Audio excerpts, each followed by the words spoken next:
Lucas 3, versos de 1 a 20,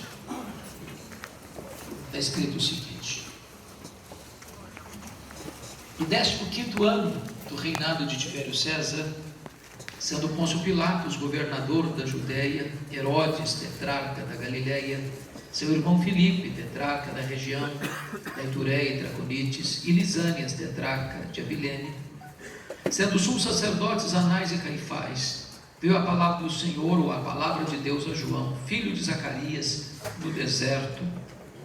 Ele percorreu toda a circunvizinhança do Jordão, pregando o batismo de arrependimento para remissão de pecados, conforme está escrito no livro das palavras do profeta Isaías: voz do que clama no deserto, preparai o caminho do Senhor, endireitai as suas veredas, todo vale será aterrado, e nivelado todos os montes e outeiros, os caminhos tortuosos serão retificados, e os escabrosos aplanados, e toda a carne verá a salvação de Deus. Dizia ele, pois, às multidões que saíam para serem batizadas: raça de víboras, quem vos induziu a fugir da ira vindoura? Produzir, pois, frutos dignos de arrependimento, e não comeceis a dizer entre vós mesmos: temos por pai Abraão, porque eu vos afirmo que destas pedras Deus pode suscitar filhos a Abraão.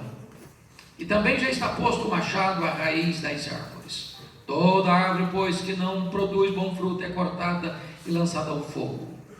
Então as multidões o interrogavam, dizendo: que havemos, pois, de fazer? Respondeu-lhes: quem tiver 2 túnicas, reparta com quem não tem, e quem tiver comida, faça o mesmo. Foram também publicanos para serem batizados e perguntaram-lhe: mestre, que havemos de fazer? Respondeu-lhes: não cobreis mais do que o estipulado. Também soldados lhe perguntaram: e nós, que faremos? E ele lhes disse: a ninguém maltrateis, não deis denúncias ou denúncia falsa, e contentai-vos com o vosso soldo. Estando o povo na expectativa e discorrendo todos no seu íntimo a respeito de João, se não seria ele porventura o próprio Cristo, disse João a todos: eu na verdade vos batizo com água, mas vem o que é mais poderoso do que eu, do qual não sou digno de desatar-lhe as correias das sandálias. Ele vos batizará com o Espírito Santo e com fogo. A sua pá ele a tem na mão para limpar completamente a sua eira e recolher o trigo do seu celeiro, porém queimará a palha em fogo inextinguível. Assim, pois, com muitas outras exortações, anunciava o quê? O Evangelho ao povo. Mas Herodes, o tetrarca, sendo repreendido por ele por causa de Herodias, mulher de seu irmão, e por todas as maldades que o mesmo Herodes havia feito, acrescentou ainda sobre todas a de lançar João no cárcere.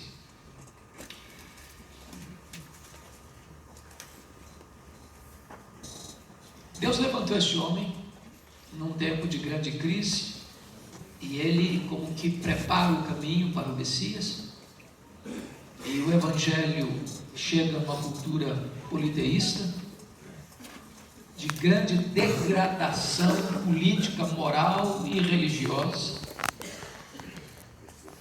de avassaladora perseguição, e em menos de um século, o Evangelho muda a cultura, muda o cenário político, religioso, moral, não só de Jerusalém, mas do Império Romano.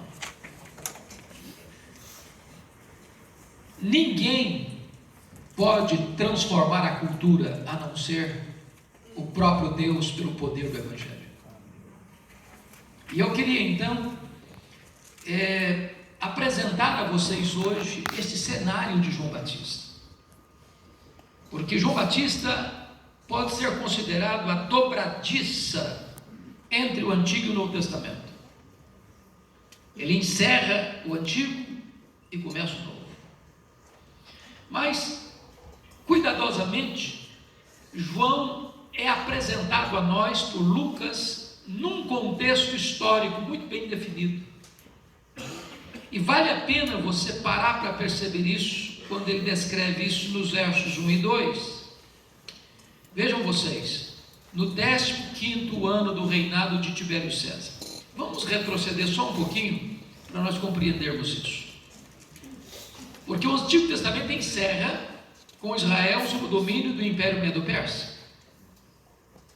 O Império Medo-Persa mais tarde cai nas mãos do Império Grego.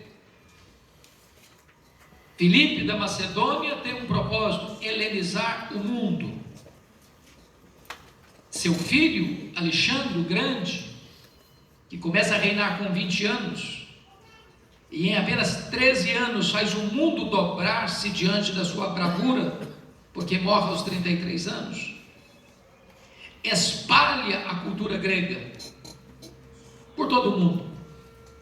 Quando Alexandre morre, Israel, que nos interessa aqui mais de perto, é governado por 2 líderes, porque todo o Império Greco-Macedônio é dividido entre 4 generais de Alexandre o Grande. Israel ora ficou sob o poder dos Seleucidas, que eram sírios, ora sob o poder dos Ptolomeus, que eram egípcios. Até que no período sírio, Antíoco Epifânio profana o templo de Jerusalém, sacrificando um suíno no altar do templo. E então vem a revolta dos Macabeus. E os filhos de Matatias Macabeus, sob a liderança de Judas Macabeus, triunfa nesta batalha. E Israel fica muitos anos sob o governo dessa família asmoneia. Mas no ano 63, Pompeu domina Israel. Israel passa a ser dominado por Roma, o Império Romano. E em 63, Pompeu nomeia Antípater como grande líder daquela região, como grande governador daquela região de Israel. E quando ele morre, seu filho Herodes, que nós conhecemos como Herodes o Grande, começa a reinar. Herodes era um homem de uma capacidade incrível na área administrativa. Foi ele quem ampliou e embelezou o templo de Jerusalém. Foi ele quem construiu o porto de Cesareia Marítima.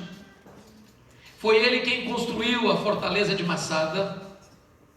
Foi ele quem construiu fortalezas e palácios por todo o seu território. Mas ele tinha um problema gravíssimo. Este homem era muito cismado em perder o poder, e ele era loucamente apegado ao poder. Ele casou-se 10 vezes, só 10 vezes.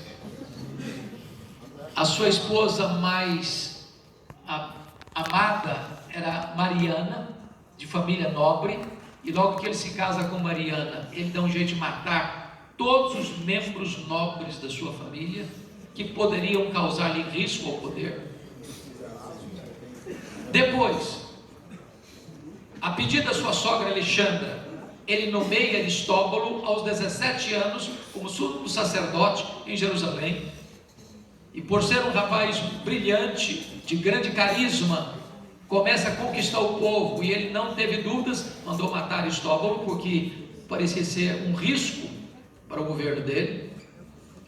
A sua sogra Alexandra, com medo dele, foge para o Egito, e ele manda seus emissários atrás dela e assassina a sua sogra. Quando ele retorna, o imperador César Augusto, percebendo que ele era crudelíssimo, o chama a Roma para lhe dar uma descompostura. Antes de ir para Roma, com medo de que Mariana conspirasse contra ele, a sua mulher preferida, manda matá-la. Quando ele volta de Roma, ele envia 2 de seus filhos para Roma, para estudarem em Roma. E a sua irmã Salomé, que não era muito diferente dele, disse: seus filhos estão preparados, eles estão muito capacitados agora. Com medo de que seus filhos tomassem o poder dele, ele manda estrangular seus 2 filhos. Antes dele morrer, ele dá uma ordem para Salomé, que quando no seu funeral ela deveria mandar matar um nobre, pelo menos de cada família em Jerusalém, porque queria ter choro no seu funeral. Então foi este homem que fica alarmado quando recebe a notícia de que tinha nascido um menino em Belém da Judéia para ser rei dos judeus. Quando ele morre, ele divide o seu reino, antes de morrer obviamente, com 4 dos seus filhos, que são mencionados aqui para ocuparem tetrarquias.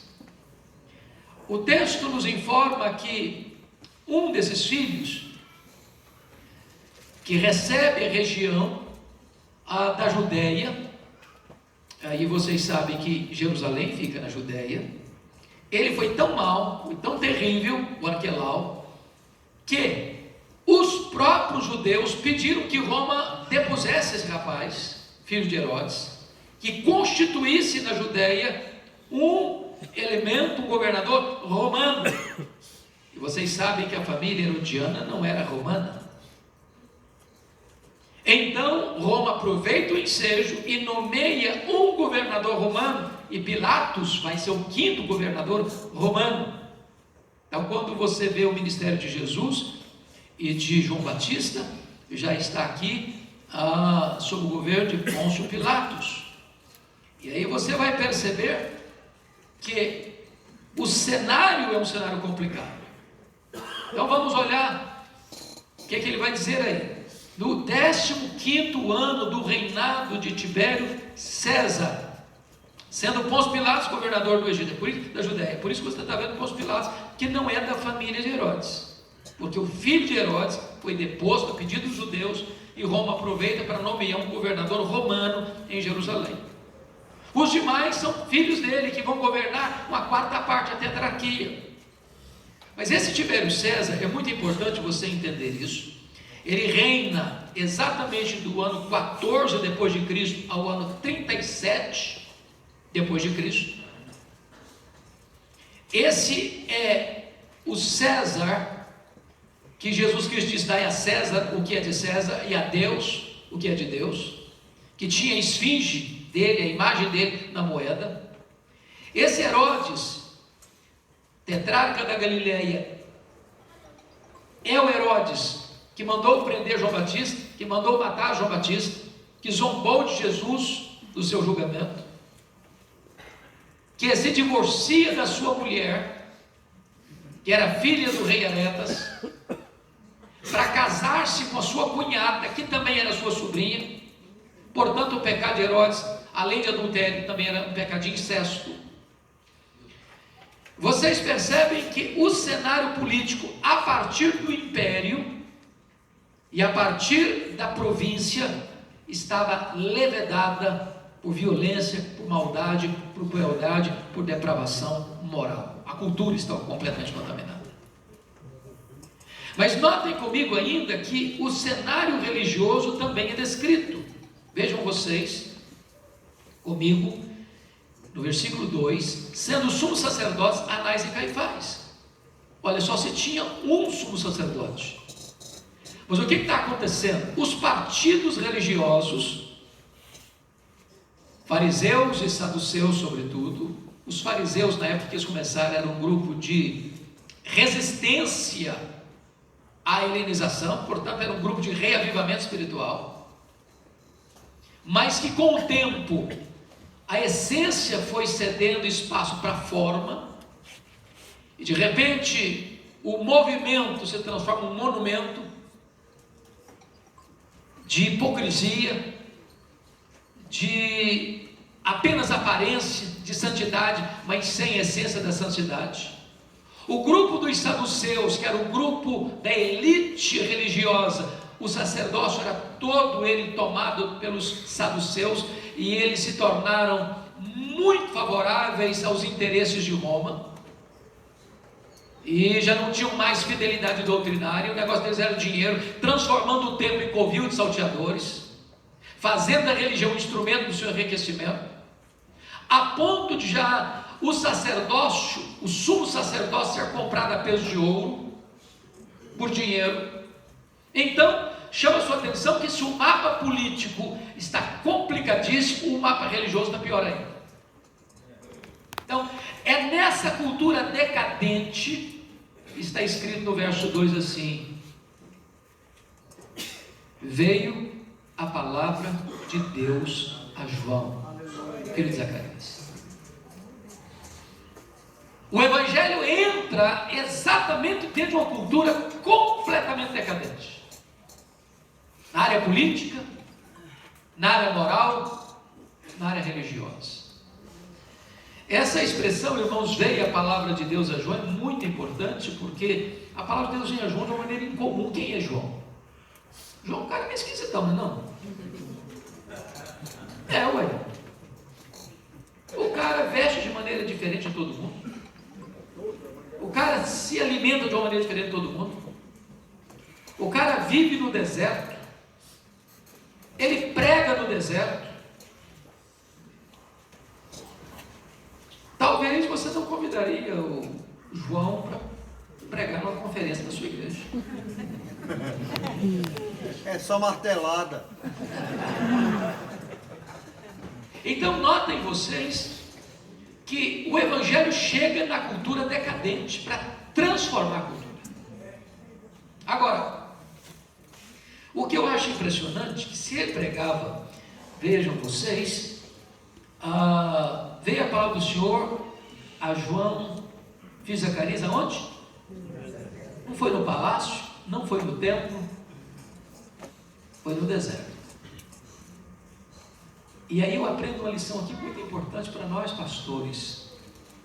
Não é o lugar que faz o homem, é o homem que faz o lugar. Às vezes, mas se eu tivesse uma cidade melhor, a igreja ia para frente. Se eu ficasse numa grande metrópole, aí eu tinha um ministério que ia deslanchar. Pois o João Batista deslanchou no deserto. Se a bênção de Deus estiver sobre a sua vida, não importa se você está na roça, ou na pequena cidade, ou na metrópole, Deus vai usar o seu ministério. Deus vai usar. Onde tiver palavra de Deus, para ir o povo vai correr. Onde tiver pão, o povo vai fluir para lá. Ô, irmãos, isso é tão importante. Isso é vital. Agora, se você olhar o deserto da Judéia, meus irmãos, é um negócio que tem muito. Porque às vezes tem ideia de deserto, vai aquele lugar plano, gostoso, daquela areia fininha, igual trigo, e você dá para rolar em cima daquela areia tão fininha. Mas o deserto da Judéia é deserto de montanhas e vales e pedra dura, areia grossa. Se você cair, você rela todo. E notem vocês comigo agora como é que vai ser o ministério desse camarada, o ministério dinâmico dele no verso 3. Ele percorreu toda a circunvizinhança do Jordão. Vamos ficar só aqui. Outra dica de ministério para nós. Porque, irmãos, a maioria, talvez, das igrejas no Brasil, o ministério acontece dentro de 4 paredes. É o cara que tem culto no domingo, na quarta-feira, ou na quinta-feira, ou na terça-feira, 3 cultos por semana, e Zé Felipe, mais nada. Vocês e eu conhecemos igrejas assim, onde passa um ano inteiro, às vezes você recebe 2, 3, 4 pessoas. E o camarada está lá na internet, preparando o grande sermão dele para o domingo, para o mesmo grupo, há décadas. E ele não vai na rua, ele não vai na padaria, ele não vai na farmácia para falar de Jesus. Ele não é conhecido nas ruas, nos becos, nas avenidas, nas instituições, na faculdade, na escola. Ele não sai. Meu Deus. Pois João Batista percorreu o que? Está escrito aí, versículo 3? Toda a circunvizinhança do Jordão. Ministério tem que ser fora das 4 paredes. Aqui você reúne o povo para alimentar o povo, mas no dia a dia você precisa gastar mais a sola dos seus sapatos do que o assento da sua cadeira. Os profetas fizeram isso, os apóstolos fizeram isso, Jesus fez isso, João Batista fez isso, nós devemos fazer também. Eu estive pregando já preguei algumas vezes lá, uma das grandes igrejas de Limeira, uma igreja quadrangular. Uma igreja que tem mais de 40 igrejas na região, a igreja sede com 12 mil membros, e o pastor já é falecido, a esposa dele já está com mais de 80 anos, e eu perguntei assim para ela: ô irmã, conta para mim o segredo do crescimento da igreja.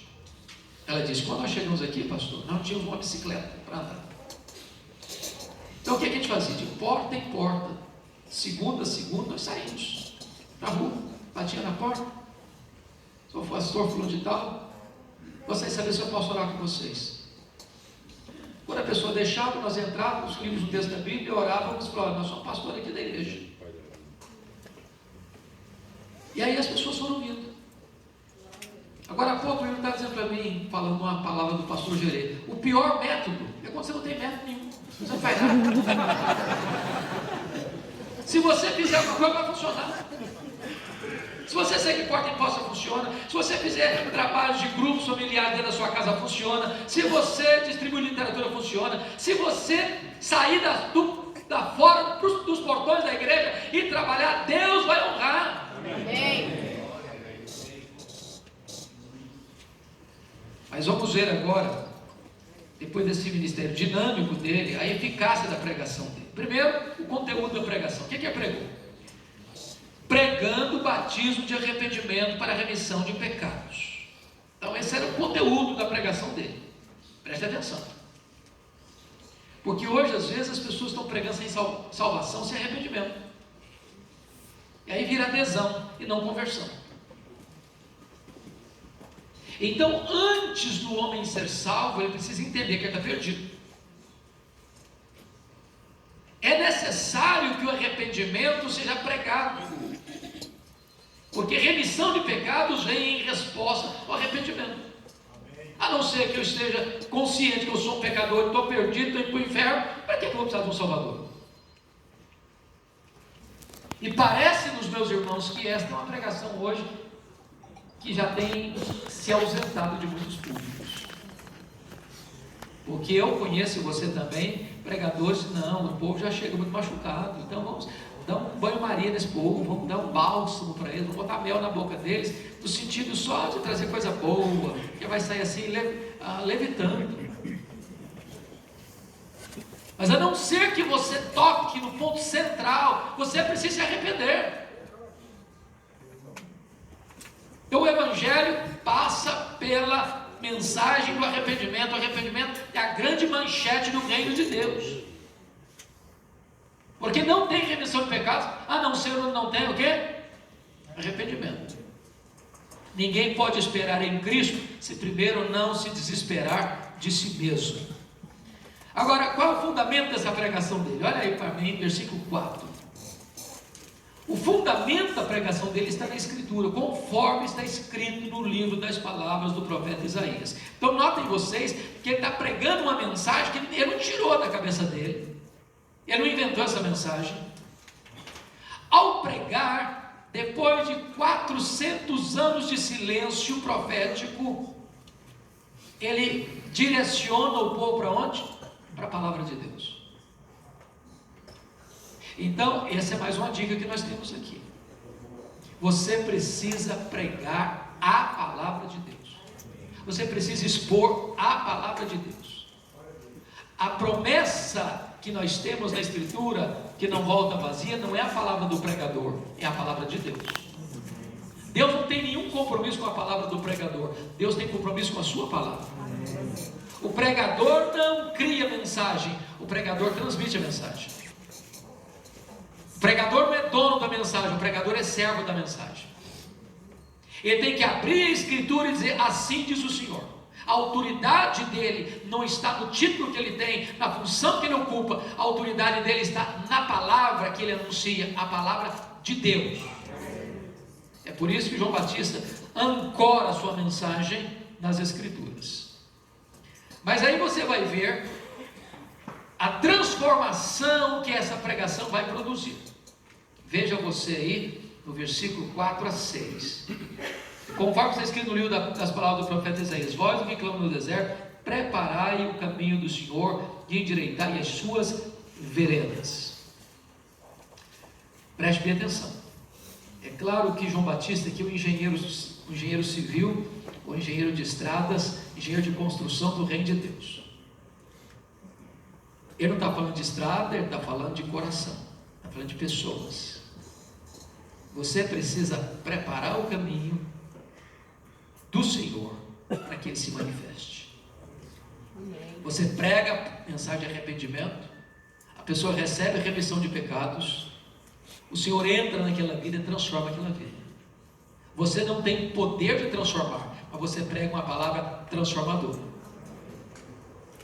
Você não tem poder de mudar a cultura, mas o Evangelho, quando entra no coração da pessoa, muda a vida dela, e mudando a vida dela, ele muda a cultura dela. Agora notem vocês aí, que ele usa algumas expressões muito bonitas. Primeira coisa que ele diz é o seguinte: todo o vale será aterrado, nivelado todos os montes e outeiros, os caminhos tortos serão retificados e os escabrosos aplanados. São 4 coisas aqui. Pensa comigo nessa cena, porque isso aqui tem como pano de fundo, quando o imperador ia visitar uma província longínqua, distante, ele mandava os seus engenheiros na frente para fazer a estrada, para preparar o caminho, para ele se manifestar. Primeira coisa, o vale vai ter que ser aterrado.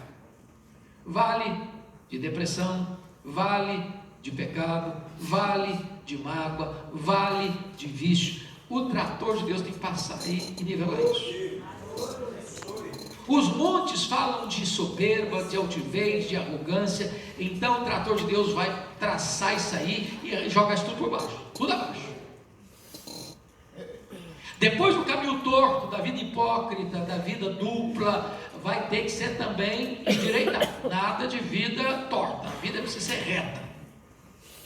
Depois o caminho escabroso. O escabroso é fora do lugar. Tudo que estiver fora do lugar, na vida pessoal, na vida sentimental, na vida conjugal, na vida familiar, na vida financeira, na vida espiritual, tudo isso vai ter que ser colocado no lugar. Então o Evangelho vai mudando, vai transformando o cenário. Quem roubava não rouba mais, ele vai trabalhar. Quem mentia não mente mais, ele vai falar a verdade.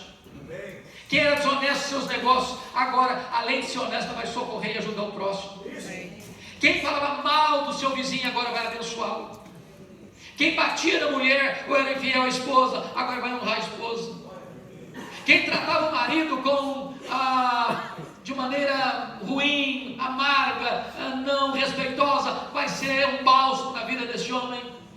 Pais que eram cruéis com os filhos, agora vão abençoar os filhos. Filhos que desonravam os pais, agora vão obedecer aos pais. A vida muda, e mudando a vida muda a cultura. Não é do geral para o particular, é do particular para o geral. É dessa maneira que se muda, irmãos. Então o Evangelho, ele é o Evangelho transformador. Agora, notem mais a abrangência da pregação de João Batista. No versículo 7, ele se dirige a quem? Às multidões. Versículo 12, ele se dirige a quem? Aos publicanos. No versículo 14, ele se dirige a quem? Aos soldados. Então vamos pegar um pouquinho aqui. A abrangência da mensagem que você anuncia não é seletiva. É muito comum às vezes hoje você pensar em igrejas, conheço você também, igrejas chamadas seletivas. A minha igreja é a igreja da classe A, da elite. A minha igreja é a igreja de classe média. A minha igreja é a igreja de pobres. Você não vai encontrar isso nas Escrituras. A igreja é o único lugar, irmãos, que o doutor PhD senta do lado do irmãozinho que não teve condições de fazer Mobral na época dele. Amém. Na igreja de Deus, você tem aquele camarada que é o grande empresário da cidade, é diácono. Ele está carregando cadeira nas costas. O Zezinho lá, que ganha salário mínimo, sentado. Na igreja de Deus não tem ninguém maior, menor. Todos nós somos nivelados no mesmo patamar. Só na igreja de Deus isso acontece. Não tem seletividade. É a igreja aberta para soldado, é a igreja aberta para o cobrador de impostos, é a igreja aberta para as multidões. Não importa de onde você vem, não importa para onde você vai, aqui você tem espaço. Aqui é seu lugar. Então a igreja precisa ter essa abrangência. E você e eu agora como pastores, viu? Cuidado para você não ser seletivo. Você precisa ser e não ser. Eu explico.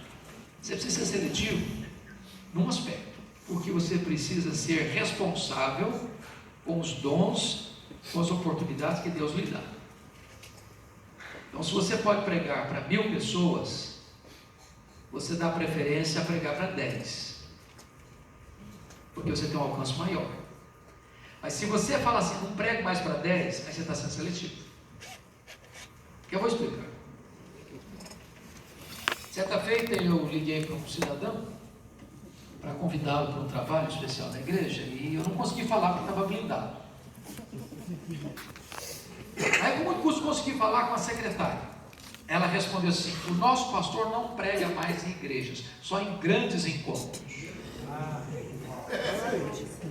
Aí eu não tive condições de me conter, falei: então o seu pregador, seu pastor é mais importante que Jesus, do que os apóstolos, porque Jesus pregava para uma pessoa só. Paulo pregava de casa em casa. Fala, Deus.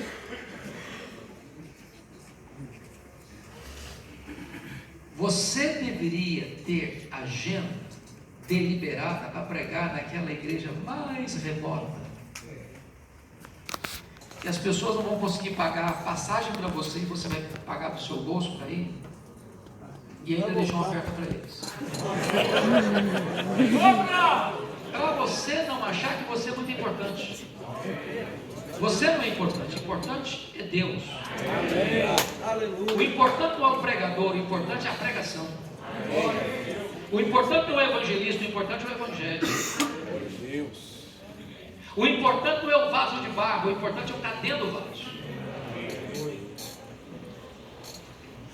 Agora notem vocês, amados irmãos, que esta igreja, este grupo que vem soldado, publicano, multidões, e no meio dessas multidões estavam vindo aí os religiosos, os fariseus, os saduceus. Essa mensagem tem um alerta. Chama a sua atenção para esse alerta dos versos 7 a 9. A primeira alerta que João Batista faz é o perigo da hipocrisia.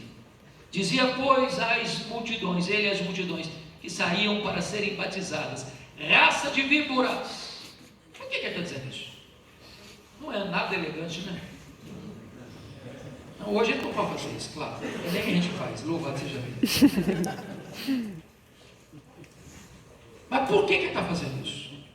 Porque quando as multidões estão vindo, e você pode ler isso nos outros evangelhos sinóticos, estão vindo lá fariseus e saduceus. É possível, irmãos, que as pessoas cheguem para a igreja, sejam até membros da igreja, mas não há integridade de coração ao estar ali. E João Batista, que teve de Deus esse discernimento, ele chamou esse time aí, hipócrita, com aparência, com máscaras, com capuzes de víboras,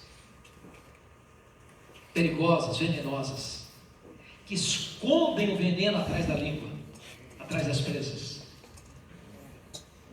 Então é muito perigoso a pessoa vir e não vir. Vir, mas o coração não vem. Vem, mas a vida não mudou. Segunda coisa que ele alerta João Batista não tem nenhum constrangimento, depois de 400 anos de silêncio profético, falar de inferno. Porque ele diz aí no verso de número 7, raça de víboras, quem vos induziu a fugir da ira vindoura? Irmãos, para quem tem 400 anos que não escuta a palavra de Deus, levanta o cara para pregar a primeira vez, já começa a falar de inferno, como é que vai ser isso? Você não tinha uma pregação mais leve, não? Ira vindoura, colocando em miúdos, é inferno, é condenação eterna. E nós precisamos alertar as pessoas a fugirem dessa ira vindoura. E a única maneira de fugir da ira vindoura é arrependendo-se, para receber remissão de pecados. Mas ele alerta uma terceira coisa: a inutilidade de um arrependimento de aparência, de rótulo.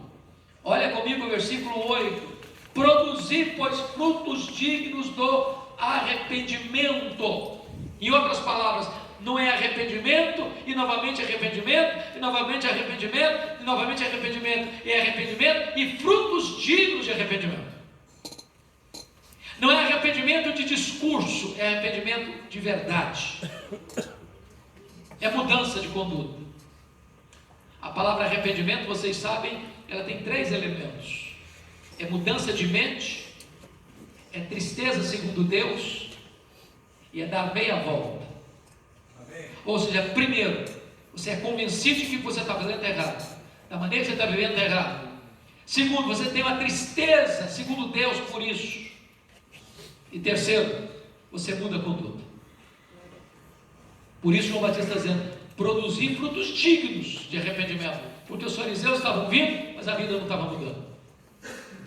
Quarta coisa que ele alerta, olha comigo, ele rejeita a ideia de que se você está ligado a uma pessoa ou uma instituição, isso salvará você. Olha o versículo 8 ainda: e não comeceis a dizer entre vós mesmos, temos por pai a Abraão, porque eu vos afirmo que dessas pedras Deus pode suscitar filhos a Abraão. Em outras palavras, não pense porque você é filho do pastor da igreja, do presbítero da igreja, do líder da igreja, que você frequenta a igreja tal, a igreja presbiteriana, a igreja batista, a igreja metodista, a comunidade, etc e tal, que você está tranquilo por isso. No céu não dá para entrar por procuração nem por atacado. Ninguém entra lá de carona. A porta é estreita, só cabe um. E para entrar lá é preciso arrependimento, para receber remissão de pecados, é preciso nascer de novo. É isso que João Batista está alertando aqui para nós. Mas sabe o que me impressiona agora? É a resposta a essa pregação. Veja você nos versos 10 a 14, e me impressiona isso, pastor Jeremias, porque o que está acontecendo aqui, o que aconteceu mais tarde com Pentecostes. O apelo não parte do pregador para o auditório, vai do auditório para o pregador. Então as multidões interrogavam, dizendo: que havemos, pois, de fazer? Isso é visto às vezes em épocas de avivamento, quando alguém está pregando e de repente o auditório nem espera a pregação terminar para logo perguntar: e agora? O que vamos fazer com isso? Você que conhece a história do avivamento de Quassas-Abanto, que aconteceu em 1966, muitas vezes o Errol Stigg estava pregando sobre determinados assuntos e de repente o povo ia abandonando o recinto, com pressa para resolver o problema.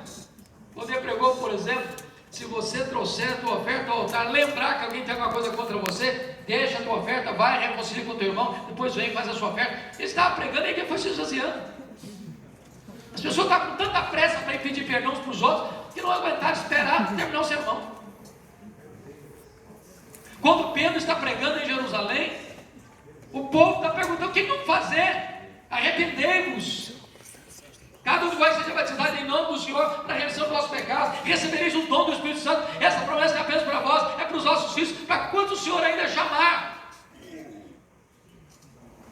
Esse é o poder do Evangelho. Esse é o poder transformador da mensagem que você anuncia. E agora notem vocês o que acontece aqui. Confira comigo o versículo de número 11. Respondeu, porque as multidões interrogavam: que havemos pois de fazer? Respondeu-lhes: quem tiver 2 túnicas, reparta com quem não tem. Quem tiver comida, faça o mesmo. Agora vamos entender uma coisa: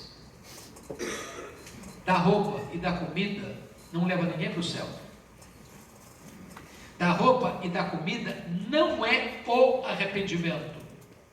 Da roupa e da comida é a evidência do arrependimento.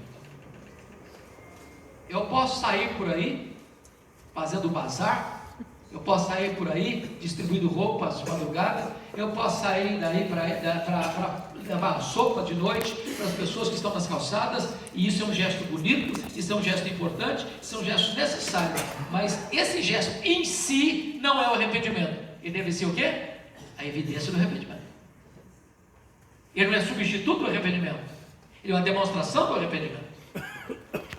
O que João está dizendo é que alguém que de fato se arrependeu é alguém generoso. Uma pessoa convertida é alguém que tem o coração aberto, que tem o bolso aberto, que tem a casa aberta para abençoar. Não é compatível com uma pessoa convertida ser uma pessoa cheia de usura, avarenta, egoísta, cujos bens que tem na sua casa são só para ele, igual Nabal. Seu proveito, seu deleite. Então agora é hora de você parar e pensar o seguinte: quais são os frutos de arrependimento que eu tenho demonstrado na minha vida? Você é uma pessoa generosa? Você tem coragem de repartir o que Deus tem lhe dado com quem está precisando? Vamos parar um pouquinho aqui. Ele me impressiona porque ele diz assim: o que nós vamos fazer? Quem tiver quantas túnicas? 30 túnicas? 2 túnicas. Reparta com quem não tem. Quantas camisas você tem no seu guarda-roupa? Quantos vestidos? Quantas blusas? Eu não vou perguntar sapatos, porque as mulheres não gostam de sapatos. Só um pouquinho. Bolsa, não vou perguntar também, porque toda mulher só tem uma bolsa. Não, eu só tenho 2. Eu tô pobre. Só tenho uma senhora, tô precisando. Formamos aqui o que está congestionando espaço na sua casa, está faltando na casa de alguém. Então de repente eu queria fazer uma faxina em casa. Mas não é dar para aquilo que está ruim não, está rasgado, não presta mais não. Está coisa boa, quem tem 2 túnicas, deu uma. Se nós fôssemos mais generosos, irmãos, nós abriríamos mais um caminho para as pessoas ouvirem o Evangelho. Eu não estou vendendo o Evangelho, estou barganhando o Evangelho. Eu estou demonstrando o amor que agora habita no meu coração como fruto do Evangelho. Mas olha aí o segundo grupo, versículo 12. Foram também publicanos para serem batizados e perguntaram-lhe: mestre, o que havemos de fazer? Quem eram os publicanos? Os cobradores de impostos. Como é que se cobrava impostos naquela época? Roma abriu uma concessão para receber os impostos de uma província, e quem prometesse a Roma um valor maior ganhava a concessão. Tinha que repassar para Roma aquele valor. Essa pessoa tinha liberdade de cobrar das pessoas não só aquele valor que era repassado, mas um valor muito maior que essa pessoa embolsava. Os publicanos tinham uma péssima reputação em Israel. Eles não podiam nem frequentar a sinagoga. Eles eram inimigos do povo. Muitos deles surrupiavam o povo, tendo lucros desonestos. E esse grupo estava ouvindo João Batista, de larápios. E eles, ao ouvirem João Batista pregando o quê? Batismo de arrependimento para a remissão de pecados. E João Batista, lá no finalzinho, vai dizer que estava pregando o quê? O Evangelho. E nós, o que vamos fazer? Qual a resposta dele? Confira comigo o versículo de número 12. O que vamos fazer? Resposta no 13. Não cobreis mais do que o quê? O que João Batista está dizendo? Uma pessoa convertida é o quê? Honesta. Uma pessoa convertida, ela é confiável financeiramente. Ela não passa a perna nos outros.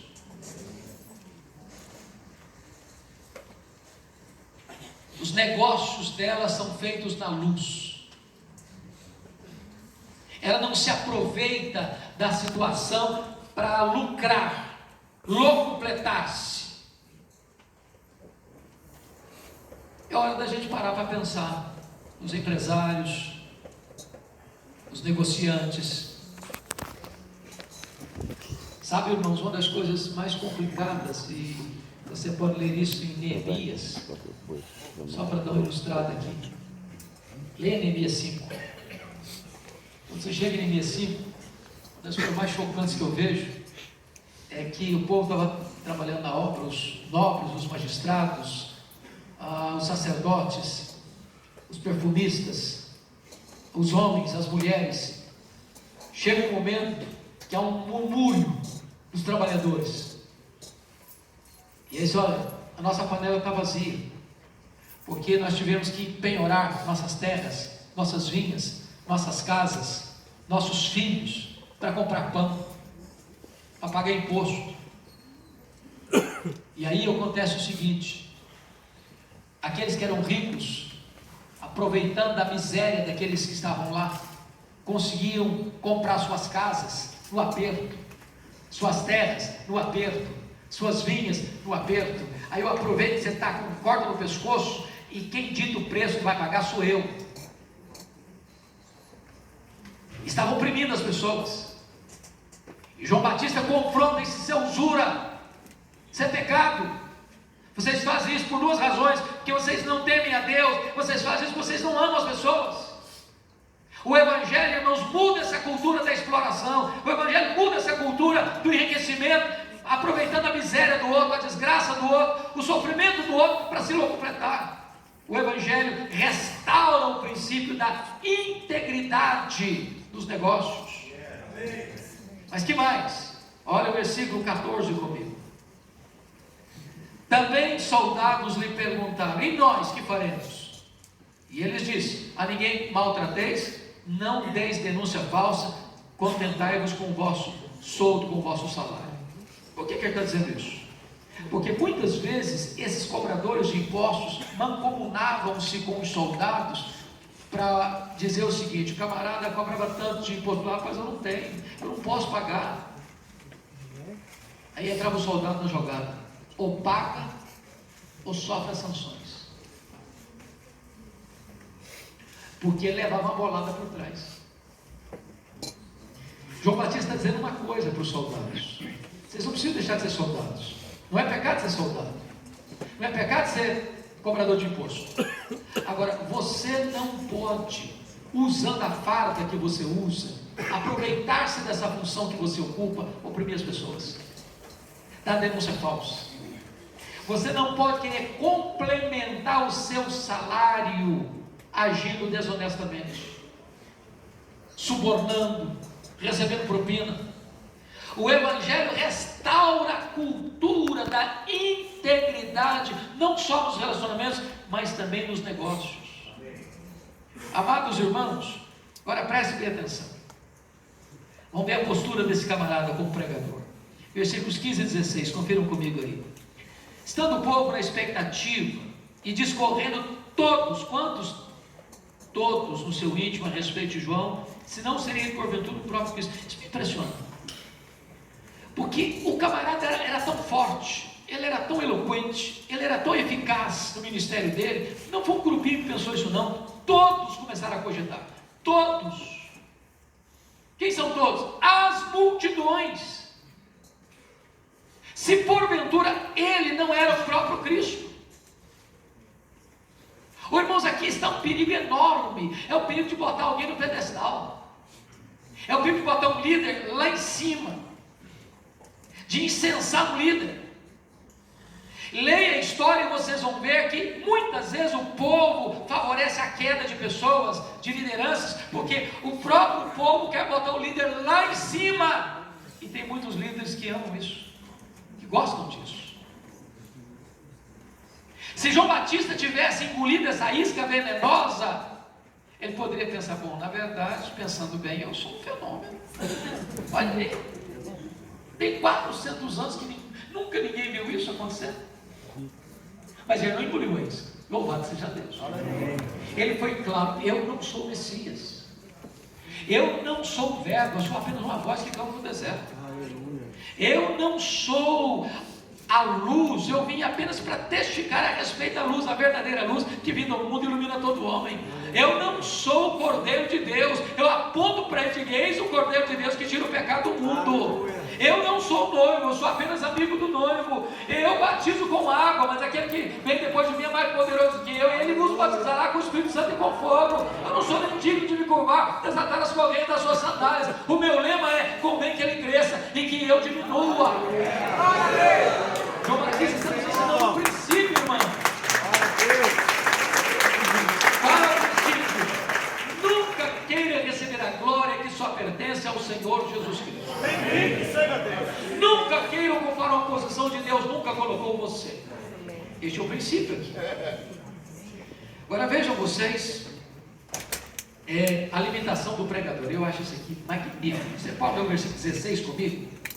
Vamos lá? Você está com a Bíblia atualizada, versão atualizada? Leia comigo. Para nós não mudar as versões aqui. Disse João a todos: eu, na verdade, vos batizo com água, mas ele é mais poderoso que eu, do qual não sou digno de desatar-lhe as correias das sandálias. Ele vos batizará com o Espírito Santo e fogo. Você e eu precisamos entender uma coisa: nós temos limitações. Você lida com um símbolo, mas você não tem o poder de operar o simbolizado. Você prega batismo de arrependimento, mas você não pode produzir o arrependimento. Você ministra a ceia do Senhor, os elementos da ceia, mas só o próprio Senhor é o pão da vida que pode satisfazer as pessoas. Você batiza as pessoas com água, mas só o Espírito Santo pode, só Jesus pode batizar com o Espírito Santo e com fogo. Se você achar que o poder está em você, você está roubando a glória que só pertence ao Senhor Jesus Cristo. Você é um instrumento, apenas um instrumento. As coisas não acontecem por você, é o Senhor que faz. A glória é dele, o poder é dele.